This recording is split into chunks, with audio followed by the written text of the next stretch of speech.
অন্তরে যারা নিজেদের গরিব মনে করে তারা ধন্য, কারণ স্বর্গরাজ্য তাদেরই। যারা দুঃখ করে তারা ধন্য, কারণ তারা সান্ত্বনা পাবে। তাদের স্বভাব নম্র, তারা ধন্য, কারণ পৃথিবী তাদেরই হবে। যারা মনে প্রাণে ঈশ্বরের ইচ্ছা মতো চলতে চায় তারা ধন্য, কারণ তাদের সেই ইচ্ছা পূরণ হবে। দয়ালু যারা তারা ধন্য, কারণ তারা দয়া পাবে। যাদের অন্তর খাঁটি তারা ধন্য, কারণ তারা ঈশ্বরকে দেখতে পাবে।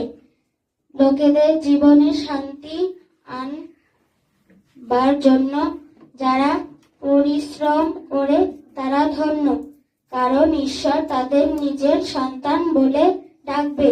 ঈশ্বরের ইচ্ছা মতো চলতে গিয়ে যারা